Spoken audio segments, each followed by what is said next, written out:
Why fundamental rights are so important? If we look at any of the examination, SSC, JKSSP, UPSC, State Public Services Commission or any other examination, a question from fundamental rights is always asked. So आज हम Indian polity का नया topic शुरू कर रहे हैं जो है fundamental rights.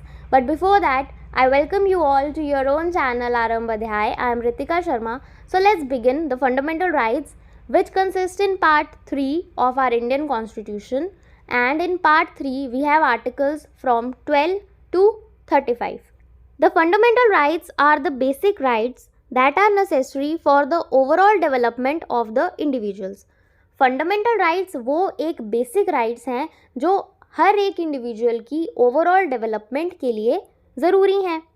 Fundamental rights are guaranteed by the constitution to all persons without any discrimination. हमारे इंडियन कॉन्स्टिट्यूशन ने हर एक इंसान को फंडामेंटल राइट्स गारंटी किए हुए हैं बिना किसी डिस्क्रिमिनेशन के, बिना किसी भेदभाव के. The fundamental rights are justiciable, allowing a person to move to the court for their enforcement if and when they are violated. Fundamental rights justiciable हैं, मतलब ये कि अगर किसी पर्सन के फंडामेंटल राइट्स वायलेट होते हैं तो उसके पास राइट है कोर्ट जाने का अपने फंडामेंटल राइट्स की एनफोर्समेंट के लिए. Due to the presence of fundamental rights, part 3 is known as Magna Carta. क्योंकि पार्ट 3 में फंडामेंटल राइट्स हैं, इसीलिए पार्ट 3 को मैग्ना कार्टा भी बोला जाता है. This statement is important. What is Magna carta? Magna carta 1215 में एक चार्टर लाया गया था. उस टाइम पे इंग्लैंड का किंग था जिसका नाम था किंग जॉन. तो पूरे दुनिया में पहली बार अगर राइट्स की बात की गई है, मौलिक अधिकारों की बात की गई थी कहीं पे, तो वो मैग्ना कार्टा में ही की गई थी. इसीलिए हमारे कॉन्स्टिट्यूशन के पार्ट 3 में फंडामेंटल राइट्स का जिक्र है जो मौलिक अधिकार हैं, तभी पार्ट 3 को मैग्ना कार्टा बोला जाता है. The fundamental rights are taken from the US constitution bill of rights. Fundamental rights को हमने बोरो कहाँ से किया है? यूएस के कॉन्स्टिट्यूशन से बोरो किया गया है, जहाँ पे उन्हें बिल ऑफ राइट्स के नाम से जाना जाता है. Fundamental rights are not absolute rights. They are restricted rights. Fundamental rights absolute नहीं हैं, उन पे कुछ restrictions भी हैं. The Constitution itself imposes certain restrictions on the individuals in the enjoyment of the fundamental rights and also authorizes the Parliament to impose reasonable restrictions. Constitution ने खुद भी fundamental rights जो सिटीजन्स इंजॉय कर रहे हैं, individuals enjoy कर रहे हैं, कुछ रिस्ट्रिक्शंस तो कॉन्स्टिट्यूशन ने खुद ही इम्पोज करी हैं और साथ ही साथ पार्लियामेंट को ये राइट दिया है कि वो रीज़नेबल रिस्ट्रिक्शंस जब ज़रूरी हैं वो रिस्ट्रिक्शंस लगा सकती हैं फंडामेंटल राइट्स की एन्जॉयमेंट पे. किन ग्राउंड्स पे फंडामेंटल राइट्स रिस्ट्रिक्ट किए जा सकते हैं? Sovereignty and security of the nation. अगर हमारी कंट्री की सॉवरेनिटी और नेशनल सिक्योरिटी की बात आ जाएगी तब फंडामेंटल राइट्स को रिस्ट्रिक्ट किया जा सकता है. Public order, morality, decency. Public order, जब लॉ एंड ऑर्डर मेंटेन करने की बात आ जाएगी, जैसे फंडामेंटल राइट है right to assemble peacefully and without arm.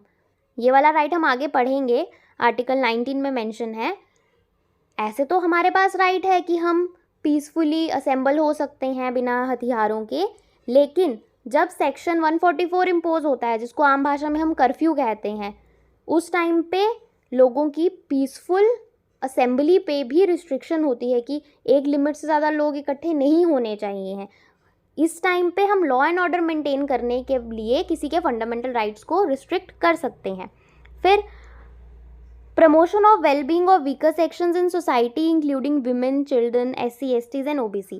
Yes, हमारे कॉन्स्टिट्यूशन में इक्वालिटी की बात की गई है. राइट टू इक्वालिटी एक फंडामेंटल राइट है, लेकिन रिजर्वेशन भी प्रोवाइड की गई हुई है SC, STs, OBCs, विमेन को, चिल्ड्रंस के लिए भी कुछ स्पेशल प्रोविजंस हैं. And lastly, maintain friendly relationship with other foreign Nations. Originally, there were 7 fundamental rights. Original constitution में 7 फंडामेंटल राइट्स थे। जब हमारा कॉन्स्टिट्यूशन एनफोर्स हुआ 26 जनवरी 1950 को, उस टाइम पे 7 फंडामेंटल राइट्स थे। The right to property article 31 was eliminated by 44th Constitutional Amendment Act of 1978।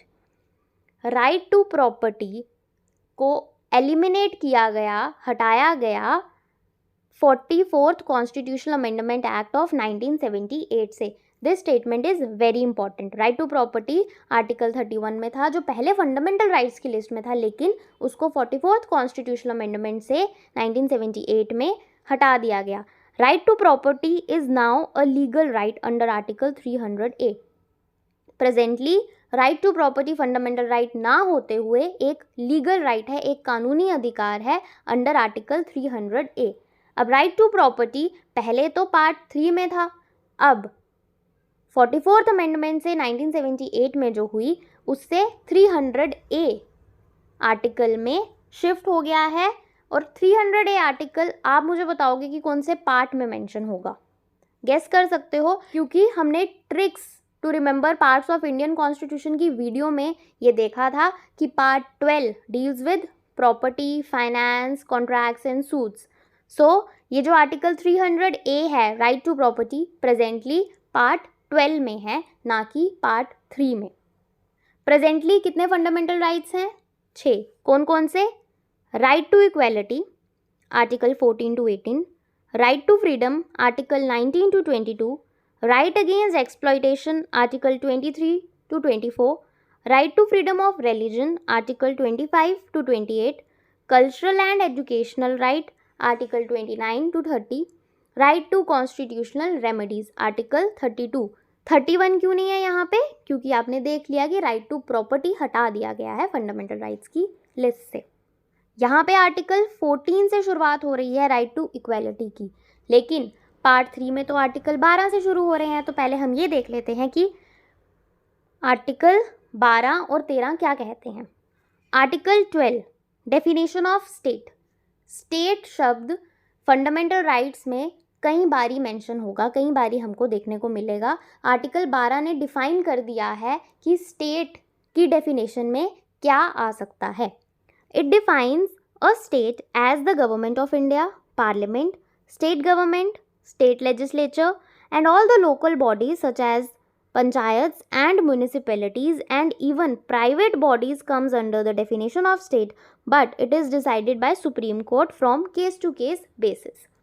Article 12 कहता है कि स्टेट की डेफिनेशन में हम गवर्नमेंट ऑफ इंडिया को भी स्टेट बोल सकते हैं, पार्लियामेंट को भी बोल सकते हैं, स्टेट गवर्नमेंट को भी बोल सकते हैं। जो 28 स्टेट्स एंड 8 यूनियन टेरिटरीज़ हैं हमारे, उनकी गवर्नमेंट को भी हम बोल सकते हैं स्टेट लेजिस्लेचर को भी स्टेट बोला जा सकता है। State legislative assemblies, legislative council भी है कुछ स्टेट्स में, और लोकल बॉडीज़ जिसमें पंचायत्स, म्यूनिसिपैलिटीज़ आ जाती हैं। उसके साथ साथ प्राइवेट बॉडीज़ भी स्टेट की डेफिनेशन में आ सकती हैं। उसको डिसाइड करने की पावर है सुप्रीम कोर्ट के पास। मतलब अगर सुप्रीम कोर्ट के पास कोई केस जाएगा, सुप्रीम कोर्ट के पास पावर है, अथॉरिटी है ये डिसाइड करने की क्या हम इस प्राइवेट बॉडी को, इस इंस्टीट्यूशन को स्टेट कंसीडर कर सकते हैं या नहीं। Article 13 laws inconsistent with fundamental rights. It says that if a state makes any law that violates the fundamental rights of the individuals, then it can be declared null and void with the power of judicial review. Article 13 कहता है कि अगर state कोई ऐसा law बनाती है, article 12 ने तो डिफाइन कर दिया स्टेट की डेफिनेशन, अब 13 कह रहा है कि अगर उस स्टेट ने कोई भी ऐसा लॉ बनाया जो इंडिविजुअल के फंडामेंटल राइट्स को वायलेट करता है, तो उसको नल एंड वॉइड डिक्लेयर किया जा सकता है जुडिशियल रिव्यू के थ्रू। जुडिशियल रिव्यू मतलब कोर्ट के पास ये पावर है कि उस लॉ को नल एंड वॉइड डिक्लेयर कर सकती है, खारिज कर सकती है। So this was the introduction lecture of fundamental rights. I hope आपको समझ आया है। In the upcoming videos will be dealing with all the fundamental rights one by one. Thank you so much for watching. Don't forget to like, share and subscribe.